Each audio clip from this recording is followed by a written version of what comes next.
নমস্কার বন্ধুরা, আজকে আমি আপনাদেরকে দেখাতে চলেছি কলকাতার খুবই সুন্দর জগন্নাথ মন্দির, যেটা কিনা আমাদের খিদিরপুরেই অবস্থিত। এটি হলো জগন্নাথ মন্দিরের মূল প্রবেশদ্বার। মূল প্রবেশদ্বারের পূর্বেই বাঁদিকে জুতো রাখবার জায়গা, যেটা কিনা সম্পূর্ণ বিনামূল্যে আপনারা জুতো রাখতে পারবেন। মূল প্রবেশদ্বারের দুই দিকে দুটি সিংহ মূর্তি, এত সুন্দর অপূর্ব কাজের নিদর্শন। আমরাও জুতো রেখে প্রবেশ করলাম জগন্নাথ মন্দিরে, জগন্নাথ দেবের দর্শনে। ঢুকতেই দেখতে পেলাম স্বয়ং রাধাকৃষ্ণের মূর্তি। কি সুন্দর অপূর্ব কাজ। রাধাকৃষ্ণকে দর্শন করে ঠিক ডান দিকেই চোখ পড়ল যজ্ঞশালার দিকে, যেখানে কিনা সমস্ত রকমের যজ্ঞ ও পৈতা ইত্যাদি কাজ সম্পন্ন হয়। এবং তার ঠিক পাশেই আছে অতিথি নিবাস, যেখান থেকে আপনারা অন্নভোগ গ্রহণ করতে পারবেন। আর এই অন্নভোগ গ্রহণ করার জন্য আপনাকে মন্দিরের বাঁ দিকের কাউন্টার থেকে কুপন সংগ্রহ করতে হবে। এখানে আপনি বসেও প্রসাদ গ্রহণ করতে পারবেন এবং পার্সেলও নিতে পারবেন। দুরকমভাবেই ব্যবস্থা করা আছে। বসে যদি প্রসাদ গ্রহণ করেন তাহলে আপনাকে 150 টাকা দিতে হবে এবং পার্সেলের জন্য 180 টাকা দিতে হবে।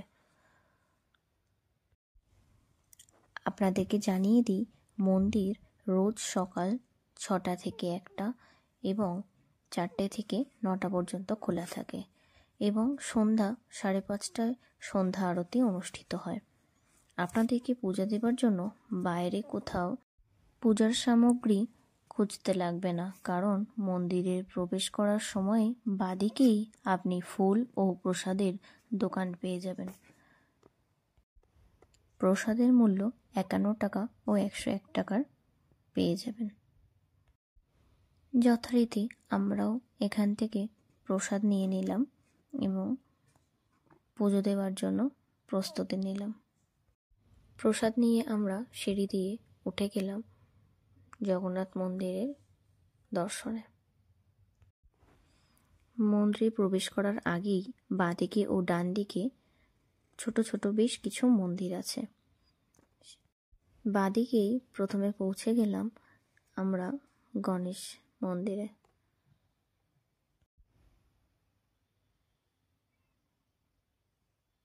গণেশ মূর্তি দর্শন করতে করতে সামনে এগিয়ে গেলাম এবং সামনে এগোতেই দেখি মা সরস্বতীর মন্দির।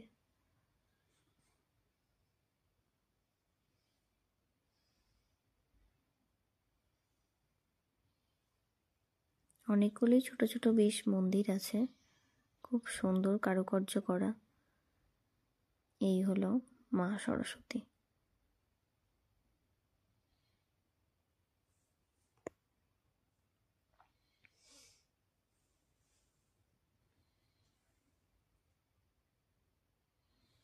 মা সরস্বতীকে দর্শন করা হয়ে গেল।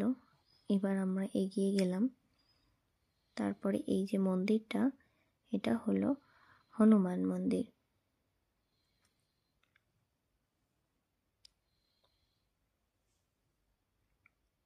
আমরা হনুমান মন্দির দর্শন করে নিলাম।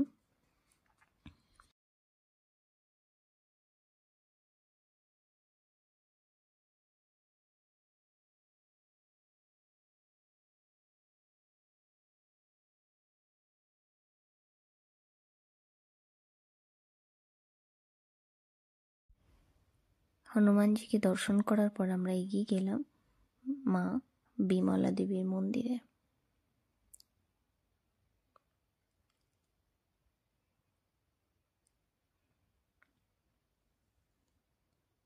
এটি হলো মা বিমলা দেবী। অপূর্ব সুন্দর করে সাজিয়েছে প্রত্যেকটা ঠাকুরকে।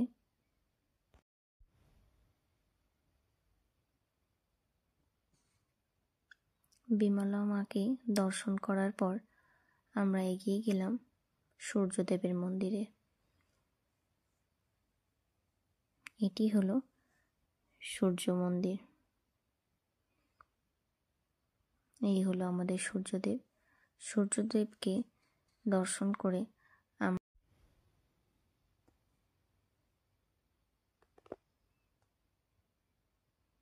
মন্দিরটির কারুকার্য এতটাই অপূর্ব সুন্দর,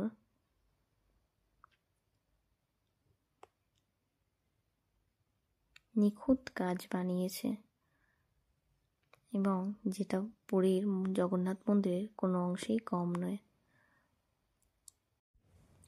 আপনাদেরকে মন্দিরের পুরো পরিবেশটা একবার দেখাই, এত সুন্দর কারুকার্য।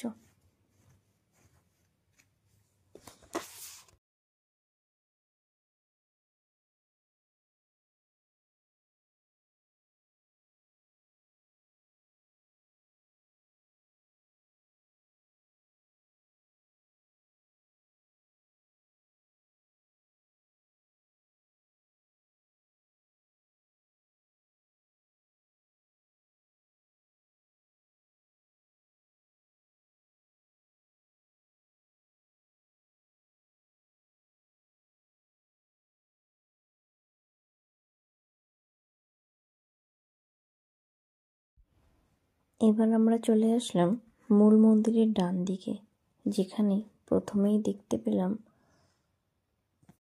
বাবা ভোলানাথকে। এটি হলো ভোলানাথের মন্দির।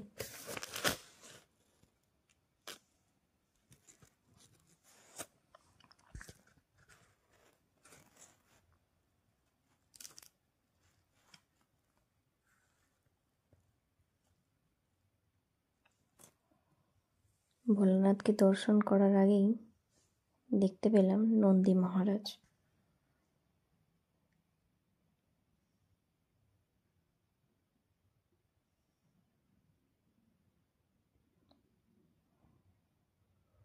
ভোলানাথকে দর্শন করার পরে তারপরে আমরা আরেকটা মন্দির, যেটা কিনা লক্ষ্মী মন্দির, এখানে আমরা মা লক্ষ্মীকেও দর্শন করে নিলাম।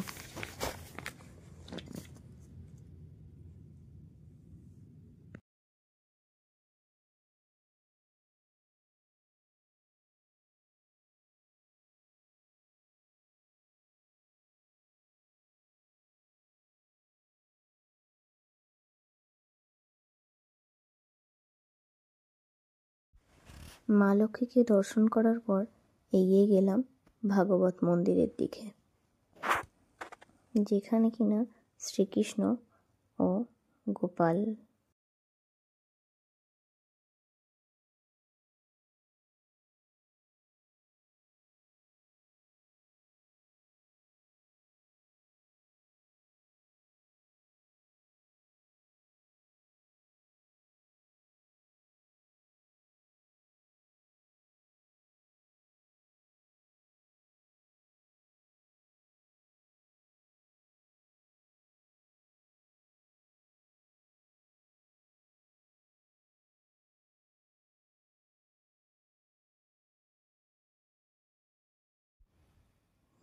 দর্শন করার পর এগিয়ে গেলাম তার পাশেই কোণারকের হুইল এর কাছে।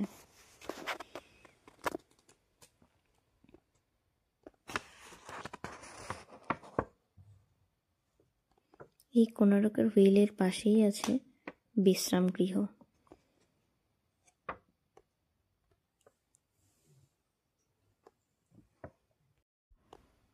চলুন এবার আপনাদেরকে দেখায় মন্দিরের দেওয়াল জুড়ে ভগবান বিষ্ণুর অবতারে যেসব কারুকার্য করা আছে।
এবার আমরা প্রবেশ করব জগন্নাথ দেবের মন্দিরের গর্ভগৃহে।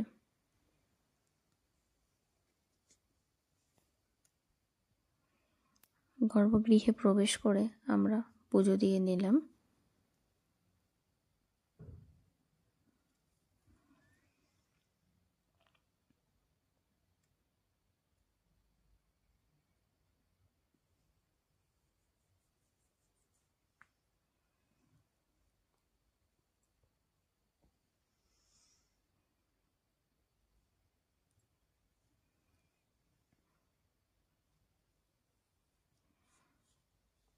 জগন্নাথ দেবকে দর্শন করে নিলাম। আরতির সময় হয়ে গেছে, চলুন এবার আপনাদেরকে জগন্নাথ দেবের আরতি দর্শন করে।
যদি ভিডিওটি ভালো লেগে থাকে তাহলে অবশ্যই লাইক, শেয়ার অ্যান্ড সাবস্ক্রাইব করে দেবেন।